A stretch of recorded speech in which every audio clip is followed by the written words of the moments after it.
जय गुरुदेव। सीता और कृष्ण की रोचक कथा। तो दोस्तों, सुरेंद्र पासवान जी से मेरी मुलाकात आज ही सुबह हुई। और मुलाकात कैसे हुई कि जब मैं ऑफिस के लिए पहुंची थी ऑफिस में, तो मेरी इस पेंटिंग पे नज़र पड़ी जो बहुत ही कैची थी। और मैं रुक गई और मैंने सुरेंद्र जी से कहा कि इसको एक्सप्लेन करें। इन्होंने मुझे एक्सप्लेन भी किया, लेकिन अब आप इनकी ज़ुबानी सुनिए क्या कहना चाहते हैं इस पेंटिंग के बारे में, बताइए। यह पेंटिंग मैं सीता जी के जीवन के ऊपर बनाया है जी।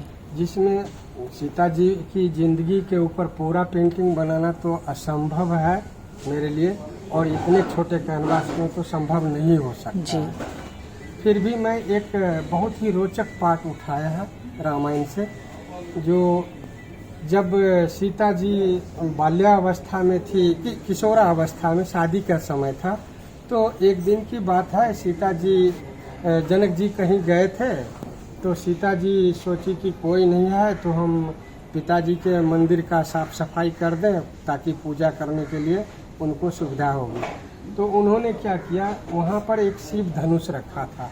शिव धनुष काफ़ी मतलब कठिन था लोगों को उठाने के लिए, जो हर कोई नहीं उठा सकता था।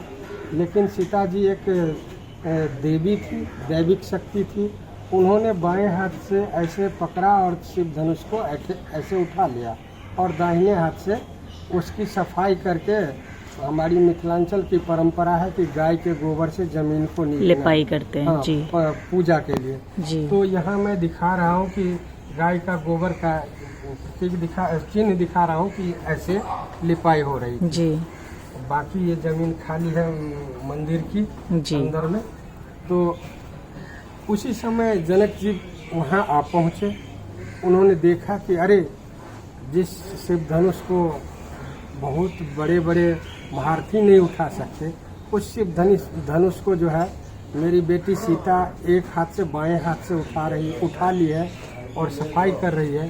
तो उन्होंने वहीं प्रतिज्ञा किया कि अगर मेरी बेटी इतनी शक्तिशाली है कि बाएं हाथ से शिव धनुष उठा सकती है, तो उस शिव धनुष को जो आदमी प्रत्यंचा चढ़ा पाएगा, उसे तोड़ पाएगा, मैं उसी के साथ सीता का विवाह करूंगा। तो वही सीन मैं इस पेंटिंग में बनाया है। ये सीन मैं काफ़ी जगह बनाकर लोगों को दे चुका हूँ। कई बार जो है सोशल मीडिया पर इसके लिए कमिटमेंट भी हुआ जी कि ये पेंटिंग हम फाइन आर्ट में बना रहे हैं, ये कर रहे हैं, लेकिन ऐसा कुछ नहीं है। ये बिल्कुल मिथिला आर्ट में मैंने बनाया। मिथिला मतलब मधुबनी आर्ट, वही है ना ये? हाँ, ये मिथिलांचल की कल्चर है। इसमें हर एक चीज दिखाया हूँ, पूजा का हर एक सामान, हर एक, यहाँ शंख है, अर्घा है, फूल की डाली है, यहाँ अक्षत वगैरह सब कुछ दिखाया है। और ये नीपने के लिए बर्तन जो है, अच्छा, बाल्टी है, उसमें गोबर डाला हुआ है घोल करके। और शेड के लिए मैंने हर जगह कलर चेंज किया है जी, कि यहाँ का कलर और है, यहाँ का कलर और है। हाँ, खूबसूरत। इसमें आप क्या क्या दिखा रहे हो? आप एक तो अर्जुन और, हाँ जी, अर्जुन और कृष्ण को जी। फिर अर्जुन को जो है समझा रहे हैं कृष्ण भगवान। अर्जुन कृष्ण भगवान को कहते हैं कि मैं किसके साथ लड़ूं, सभी तो हमारे अपने हैं, हम किसको मारे। तो वही चीज कृष्ण भगवान विश्व रूप दर्शन के समय उनको बताया कि तुम अपना कर्म करो, फल की इच्छा छोड़ दो, सब कुछ हमारे हाथ में है। और ये द्रौपदी चीरहरण दिखा रहे हैं? नहीं, द्रौपदी चीरहरण नहीं है। ये क्या इसमें कृष्ण का दुपट्टा फहराते हुए दिखलाया है। अच्छा। गुस्से में आकर के रथ से उतर गए हैं कृष्ण भगवान। हाँ। और अपना विश्व रूप दिखलाया है। और कहते हैं कि मैं सूरज भी मैं ही हूँ, चांद भी मैं ही हूँ, हाँ, आदि भी मैं हूँ, अंत भी मैं हूँ, धर्म भी मैं हूँ, अधर्म भी मैं हूँ, सभी चीज को बतलाते हैं। फिर जो है कहते हैं कि मैंने कसम खाया था कि मैं अस्त्र नहीं उठाऊंगा, अगर तुम नहीं लड़ रहे हो तो तुम मुझे क्यों लाए, मैं अस्त्र उठाता हूँ। तो उस समय ये अर्जुन जो है पाँव के ऊपर गिर गए और बोले नहीं केशव, आप अस्त्र मत उठाओ, मैं उठाऊंगा, मैं लड़ूंगा धर्म के लिए। तो उन्होंने, मैं दिखा रहा हूँ कि धनुष बाण उठा रहे, नीचे तुनीर गिरी हुई है जी। धनुष उठा रहे हैं अर्जुन। और फिर महाभारत का युद्ध हुआ है, उसमें 7वें अध्याय का 7वां श्लोक है, यदा यदा ही धर्मस्य ग्लानिर्भवति भारत अभ्युत्थानम् अधर्मस्य तदात्मानं सृजाम्यहम्। ये श्लोक मुझे, क्योंकि मैं गीता पाठ हजारों बार कर चुका हूँ दशहरे में, तो तकरीबन 75% श्लोक मुझे याद है ऐसे ही। अच्छा, तो मैं उस श्लोक